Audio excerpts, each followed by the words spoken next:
Oh, tagay, tagay. Anong prinsipyo? Oh, may manok kayong ganyan. Gemas. So, na pwedeng isampa pag mga ganito na mga Ayaw mo na. hindi ka Ayaw mo na. Kunin ko na.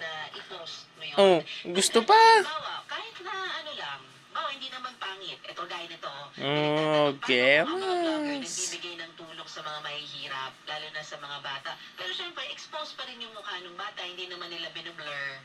Pero wala silang consent. 2x2 lang yan ha, mga pre. Oh, 2x2. Okay lang na ipalabas o dapat Ayun, ayun, doon. Oh, consent pa rin ng tao kahit pa maganda yung ginagawa mo.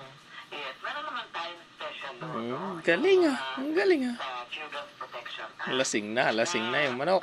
Hanggang ilang edad ang child? Ayaw mo na, inumin ko na. Hindi po kayo. Ayaw mo na. Ilang below, kaya Oh, magagalit daw. 16, 15, mukhang adult pero child pa pala. Kaya ingat kayo. Magagalit yung manok. Consent yung mga yun, ah. Ano ba yung kahit na... sige. Oh, pulutan ka naman ah. Oo. Consent na ako'y babasito.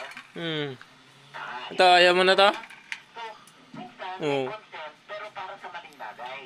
Oy, upload ko itong ano ha, itong ating litrato, ang ganda-ganda mo dito. Sige, ganun lang. Pulutan siya. Iba yung walang consent. Tibay, wala na. Na. O wala, Tagay, tagay, tagay. nagbuli, at saka pagkatao Ayaw. ng yung Oh, tagay nga rod, tagay. binablog na yun, nung nag-upload. Right? Hindi, tignan mo to manok. Umiinom ng alak. So, I can use To, that tignan mo. video and upload it in mine, and Kanina ko pa binibidyohan. kasi mga friends itong nag-upload. Iba naman sa friends ko. Mas malawak ngayon ang mapupuntahan. Ako din po ay pwedeng kasi Alak yan. Tikman mo, alak yan. doon sa mga ang tao nito yung pinapakalat nyo pa. Katibay, kanina pa siya umiinom. Ito malabo yung mata. Ay, puno na yung lalagyan ng alak.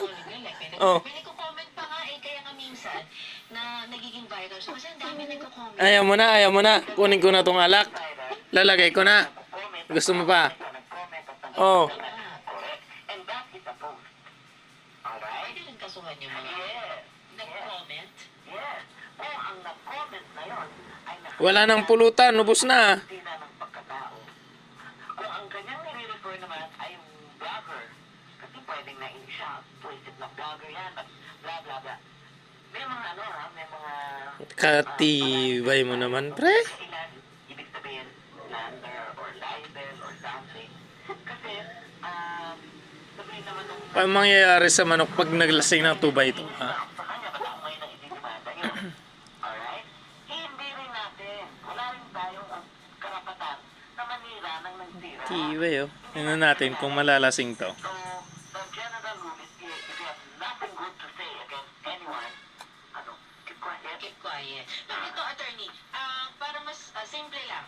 Pag Ano kayang itsura ng manok pag nalasing? mo, personal, wala Anong sa inyo? problema doon. Pero pag ginawa mo ng Comment nyo naman sa akin, oh. doon po tayo magkakaroon Oh, ng tatagay pa siya, oh. Oh, hindi niya na alam kung saan siya tumatagay, oh. ginala, kaya lang, Oh. Ayun. so medyo, Puno yan kanina, nakalahati na. tayo, pagkadalas na, paano kung nanay, alam mo, meron ako kasi mga nakikita ang post, tuwang-tuwa sila doon sa anak nila. Tatibay, oh. Alam mo na, silly things yung bata. Pero parang kung ako yun, tapos tumanda ako, makikita na ko mo, makikita ng mga kaklase ko pag high school. Chat nyo sa akin kung anong mangyayari dito. May part 2 pa to, mga bro.